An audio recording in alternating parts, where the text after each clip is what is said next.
Good morning everyone. In this part we are going to start with the attachments of the cranial nerves. So first of all going for the first cranial nerve. It is the olfactory nerve. Olfactory nerve arises from 20 to 20 olfactory nerves on each side which are emerging from the olfactory epithelium in the nose. Then they are going to pass through the cribriform plate of the ethmoid bone, and they are going to end in the form of the olfactory bulb. So this is the olfactory bulb which we can see, which is the one of the major part, and it is also the part of the telencephalon. We can also call it a one of the part of a telencephalon. After that, we're going to move on to the further different nerves. As you can see, this is the optic nerve, which is just originating from the retina on the both the sides, and then it is just passing through the optic canal, and it is going to end at the anterolateral angle of the optic chiasma. So this is the anterolateral angle of the optic chiasma at which this optic nerve is going to be present. Now we move on, we can see they are the different nerves which are emerging through the brainstem part. So for clarifying it more, I am just going to show you a different diagram. In this slide, as you can see, this is the midbrain, this is the pons, and this is the medulla oblongata. So in this part of the midbrain, these are the crus cerebralis, or the these are the cerebral peduncles. Okay, these are the cerebral peduncles. In between the cerebral peduncle, there is the interpeduncular fossa. In between the cerebral peduncle, there is a interpeduncular fossa. Okay, so there is one nerve which is emerging from this interpeduncular fossa, which is known as the oculomotor nerve, It is the third cranial nerve. Which is emerging on the medial aspect of the cerebral peduncle, Now I'm just going to show you the fourth cranial nerve. So as this is the ventral view of the brainstem, so it is the only cranial nerve which is just arising from the dorsal aspect, and it is going to wind around this part of the cerebellar peduncle, this part of the lateral part of the cerebellar peduncle, like this, and it is going to come up till here. So like this nerve is coming out. So this is the trochlear nerve. Now we move on to the part of the other nerve which are coming from the pons region. So this is the very large part, which is a bridge shaped part, as you can see here. So they are there is one of the major or the largest cranial nerve which is emerging out from the pons, that is known as the trigeminal nerve. So trigeminal nerve is emerging at a junction in between the pons and the middle cerebellar peduncle. So it could also, this region could also be said at the that pons is going to be end in the form of the middle cerebellar peduncle. So they are just middle cerebellar peduncle are going towards the your respective cerebellar hemisphere.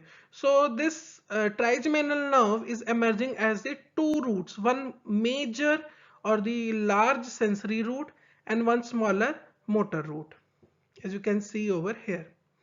Then we come more inferiorly. So this line is known as the pontomedullary junction. This is the pons and this is the medulla oblongata. So as we have discussed earlier, in the medulla oblongata, what part is this? This is the pyramid. And just lateral to the pyramid is the olive. This is the anterior median fissure, or sorry, anterior median sulcus. Just lateral to the anterior median sulcus, pyramid, and lateral to the pyramid is the olive. Now as you can see, this is the What is this? This is the pontomedullary junction. Just medial to the pontomedullary junction, there is emerging of one nerve which is known as the abducens nerve, which is known as the abducens nerve. It is emerging at the inferior quarter of the pons, just opposite to the pyramid part of the this medulla oblongata. So it is just present on the this pontomedullary junction. It is arising as a medial most structure, and it is just corresponding to the pyramid. Now lateral to this abducens nerve, there is the arising of the facial nerve. You know that the facial nerve is going to supply the different muscles of the face. So it is having the major motor component and a smaller sensory component. It is going to arising in the form of the two components. So this is the larger motor component and a smaller sensory component. Then more lateral to the facial nerve on this same line, the pontomedullary junction, is the vestibulocochlear nerve. So vestibulocochlear nerve is again arising from the two parts. One is the vestibular part, and the more laterally lying is the cochlear part.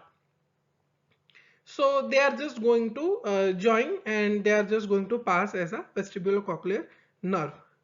Now we come on to the medulla oblongata part. So this is the ventromedian sulcus, this is the pyramid, this is the olive, and just posterior to the olive, the part is the inferior cerebellar peduncle.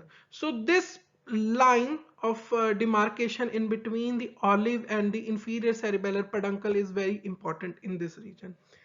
So first of all, there is the emerging there is one nerve which is emerging in this line. So most superiorly is the glossopharyngeal nerve. It is just arising from number of the rootlets. It is just arising from number of the rootlets and the groove in between the olive and the inferior cerebellar peduncle. Then just inferior to the rootlets of the glossopharyngeal nerve, there is again one more nerve which is emerging, that is the rootlets of the vagus nerve. This is the rootlets of the vagus nerve. So they are the number of the roots which are going to join and form a vagus nerve. It is also very large nerve which is going to be formed here. Then just below the rootlets of the this vagus nerve, there is the 11th cranial nerve, that is the accessory nerve. So in this diagram, as you can see, that there is a spinal root of the accessory nerve, but the cranial part is missing. So I'm just going to draw the cranial part for you. So the cranial part is also again going to be coming from the similar origin, that is the groove in between the olive and the groove in between the olive and the inferior cerebellar peduncle. I had just drawn it more or less inferiorly, but actually it is just present beneath the vagus nerve. So they are just going to meet. This is the cranial part of the accessory nerve, and this is the spinal part of the accessory nerve. The spinal part of the accessory nerve is coming just from is in contact with the C1 to C5 segment of the spinal cord. So this is how the accessory nerve has been formed over here. Now lastly, the 11th nerve, that is the the 12th nerve, that is the hypoglossal nerve, which is remaining here, that is emerging in between the junction between the pyramid and the olive. So this is the pyramid, this is the olive. In between them there are the different rootlets which are just organized emerging out, that is known as the hypoglossal nerve. So that is known as the hypoglossal nerve. So I hope you understand this whole of the nerves, and I hope you understand. If there is any doubt, you can ask. Thank you.